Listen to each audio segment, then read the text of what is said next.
I'm Victoria Pearson, but you can call me V.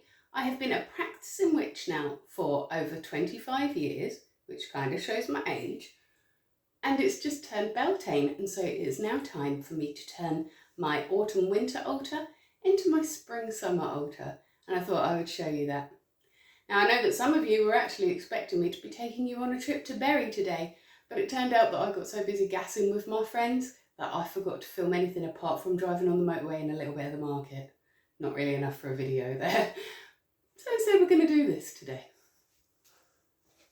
So you guys may have seen me put my altar together. If not, it is on my witchy stuff playlist. But it's very autumn winter at the moment and we have just passed Beltane. So now I am going to change this into its spring summer clothes. If you want to know the meanings behind all of the things on this altar at the moment, like I said, that video is still on my witchy stuff playlist. So you can go and have a look at that and see my reasonings behind all of the things that I've put on here today. Hopefully you can see all that okay. I think you can also see me in my little dark mirror there. That normally only goes up for the winter. So the first thing that I'm going to do is clear all this off, and then I am going to give it a wash down with some holy water. I have probably shown you holy water before. You make it by charging it in the moonlight. Sometimes you can add crystals to it, sometimes you can add salt to it. It's very much whatever you want. But before we can wipe the altar down, we need to clear everything off. This is my offering plate. As you can see, it's all looking a little bit crusted up now. We're going to take that down and reset it. I'm not sure if I'm putting an offering on today or not yet, but I'm just clearing off all of the things from the winter.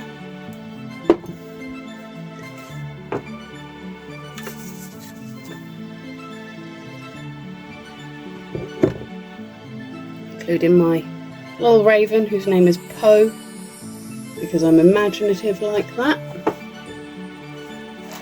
He was on there to represent air before, but I think we're going back to feathers this time. Rather annoying that I have wasted all of that spice and pyrite, but I don't think it's salvageable. I've mixed it up too much there.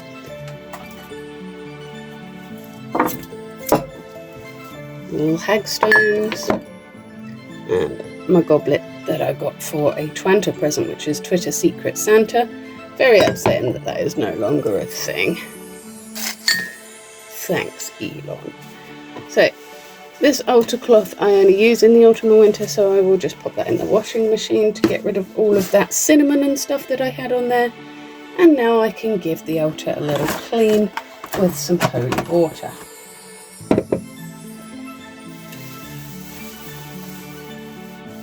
Just clearing those old energies out, ready for some new ones.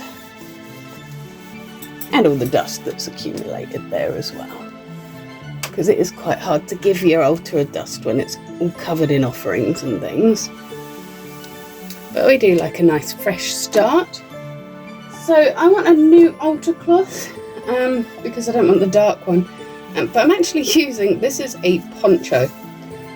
But I never wear it really. You actually have seen me wearing it in a few videos, but I think it's so lovely and floral that it makes a really nice sort of spring-summer altar cloth, even if it isn't quite shaped properly for the task.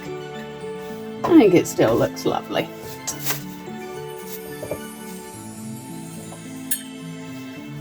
Just have to make sure it's fairly evenly spread so I'm not going to pull it off by accident, because my altar is next to my bed. There is a possibility of me doing that. Now, like I've told you before, you can set up your altar in whatever way feels right for you. You don't have to have any of the ingredients that I have on mine. But I'm going to talk you through what I'm doing and why anyway. So on my altar, I like to have a representation of each of the 4 elements. But I also like to have a spell candle that's on there the whole time as well. As you saw, I had the black one there before, and so this time I'm going for the white one because it represents the light half of the year. This candle's actually getting a little bit old and looks a tiny bit manky, but it still works the same, so it is fine. Now last year I did a very crystal focused altar, but I don't want to do that this year. I might end up putting some fresh flowers on it, but to represent the flesh flowers that I'm going to put on there, I'm just going to put this little fabric one on there, just to give it a more floral look, a more sort of spring summer look there. I do apologise if my camera keeps on unfocusing. I don't know why it keeps doing that. So we need representations of earth, water, air and fire on the altar, or at least I like to have that. And so to represent earth, I am going to be putting in this little pestle and mortar, and it's full of pink Himalayan salt there. Salt is an excellent thing to represent earth, but the pestle and mortar can also represent earth. But because, like I said, I want to do a more sort of living energies altar this year, I'm also going to pop in there a little acorn. You might think acorns are a bit more autumn, but I like that they represent earth that's alive, you know. Don't like that in there because you can't see it. Now I'm doing them roughly at the cardinal compass points that they're associated with, but again, you don't have to. Just do what looks right and feels right to you, because it's your altar, and so that is what actually matters. Now I did have the big goblet to represent water, and I had water in it, but I might actually change that to a clear glass this time. I did have this goblet here to represent water, and I had it full of water, but because it's got this skull on it, to me it's more dark half of the year, it's more introspective, it's more death-led, and so instead I'm just going to use a little shot glass, which I'm going to put some water in. You can make a really simple altar just with 4 of these. Put earth in one, leave one empty so that it's got air in it, put a little birthday candle in another one for fire and a little water in the other, and there you go, you've got your 4 elements, and that is a very simple way of doing your altar. Unfortunately, I've only got 1 shot glass, so we're not going for the simplicity this time. Now, instead of pouring holy water in it like I normally would, this time I am going to pour a little bit of seawater in there, because it's just more summery. I associate the ocean with summertime because that's when I get to see the sea, and so that's what it means to me. It doesn't matter if that's not what it means to you. You can put any water on there, you can put tap water in there, it really doesn't matter. I am going to surround my seawater with a few shells as well, just so that I can really welcome in that watery energy. I often collect little shells when I go to the beach, but I also take some back each time as well, because otherwise my house would be full of shells, and so I don't want an entire beach in my house, and I don't want to erode the beach either. Like, I think it pretty much needs the stuff that's on it, and so I only take a little when I go, and I always put a couple back from last time too. So this is representative of water for me, this is representing air for me. I feel like that needs a few more little acorns around it, not for any particular reason, just for the aesthetic. I have this entire jar of conkers, acorns and pine cones that I use for various different things, and so we can put a few of those around.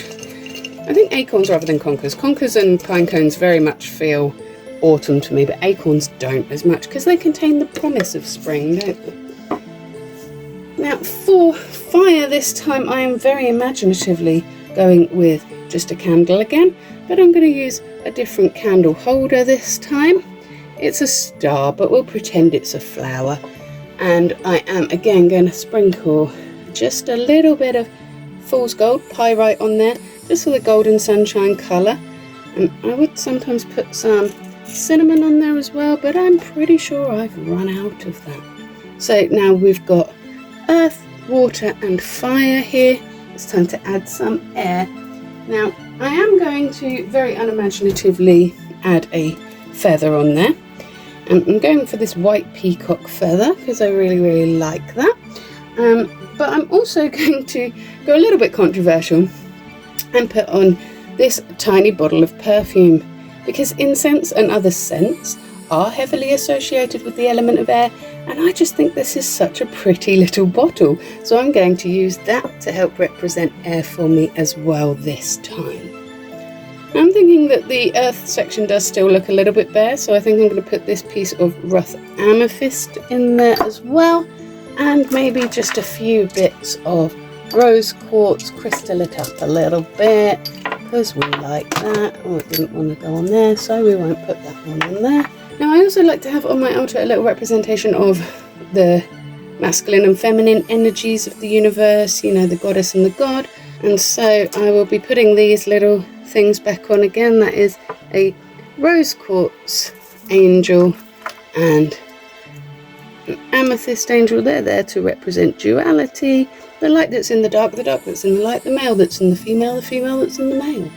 And so they're just there as representations of the duality of my faith in that way. And then where I'd normally have a little offering, I had holly there before. This time I'm going to be putting these little strands of wheat that I collected because they represent the summer to me. They represent sunshine and harvest and that sort of thing. So I've got my feather and my perfume for air, my candle with my pyrite for fire. I have got my water section here with my seawater and my seashells, and my earth section with my salt and my crystals and my acorns there.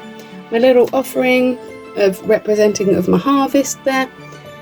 My flower, my male and female, and my spell candle. And honestly, I could pretty much just call that done. But I think just to add a little extra, just a little bit of extra, I am going to sprinkle my altar with these dried up rose petals, because to me they really represent happiness and good times, because these I dried from flowers that were given to me by people that I love, who love me, and so it just sort of spreads that little bit of joy around. I don't think it particularly matters what colours you use. These ones are red petals. I'm also going to sprinkle on some yellow and pink ones. Believe it or not, these are pink rose petals. They just look yellow because they've been dried out for so long. I'm just going to sprinkle them over. And this is why it's impossible to dust your altar, of course. So it just builds up through the season. And then these ones are actually yellow. And I usually associate them most with happiness, friendship, joy. And so I'm going to put lots of those ones on there, just to make it extra nice. And then, probably off camera so that I don't have to stand here for an absolute age, I will light some incense on here and just clear it out a bit. I think we will be using this yellow incense because it's sort of fiery and sunshiny. And so I will put that on a holder and pop it there in a few minutes. And that is as simple as that. That is my altar switch over. It will stay like this through spring, summer months, and then I'll change it back to a more autumnal sort of look around Halloween sort of time. I'm going to put a few extra feathers there, just because I think it looks just a tiny bit unbalanced. And then I'm going to sprinkle just a tiny little bit of powdered tiger's eye on my fire to represent fire a little bit more strongly. And I bought these actually on Etsy a little while ago. They just look like powders, and I bought them because I wanted to make a tiny little spell bottle, which this is the finished spell bottle that I could wear as a necklace, and I wanted to fill it with gemstones, but obviously the opening was so small I needed to get powdered ones. I ordered what I thought was a sample size on Etsy, and it turned out that they don't sell sample sizes, and so they asked me how much I wanted, and I said, oh, I'll get back to you on payday, and she said, no, I will send you some sample sizes, and she sent me absolutely loads of them, far more than I could possibly use. Look at all that. And so I was very pleased with that. Now I think final touch wise, I'm just going to sprinkle the tiniest bit of beach sand around my water area, just to further represent the ocean in there. And I think I'm also going to put this little piece of red gemstone in my fire section as well, just to amplify that, because it does look slightly unbalanced. But I think now that's vibing nicely. That is what I wanted. I'm very happy with that. I decided at the last moment that actually there wasn't enough there to represent air, and so instead of putting the fan back there, I'm going to add in this beautiful little bell that I inherited, because that represents air, but also because if you give it a little chime, it helps to release the energies, break up any bad juju that's been building up. And so I like to have a bell on my altar anyway, and I think that that looks a lot nicer. But once I'd done that, it made me think that I've unbalanced the fire as well now, so I'm going to bring this little candle back down as well. Still has the remnants of the cinnamon on it, so that also represents fire. And with my little gemstone there as well, I think that's a bit more balanced now. So I think we're going to call that done now, although I might buy myself a couple of flowers to add on to it as well. I really hope that you enjoyed that. Maybe it inspired you a little bit for your own altar, or just answered some of the questions that you have about what is on a witch's altar. Again, if you want to see how I put together my autumn winter one, that video is on both my weekly vlog playlist and on my witchy stuff playlist, and this one will be as well. And you can even go back far enough and see my spring summer altar from last year, which was very different because I do make it unique every single year. Join me again next Monday, 6 AM UK time. Not entirely sure what we're talking about yet. I've got a few different things in mind, but I'm not sure which one I'm going to get to be able to do. If you can't wait until next Monday to see me again, totally understand that, but I will be here every single morning in your shorts, taking a great big deep breath, letting you know what I'm grateful for. Sometimes I let you know what's challenging me that day as well, and I warmly encourage you to join in and tell me about your day as well, because it makes me so happy when you do. I will also be here on a Witchy Wednesday doing a little intuitive card reading for you, and so if you're inspired by that, they are all timeless readings and you can find those on my Witchy Vlogs playlist as well. Until then, you have yourself a magical week.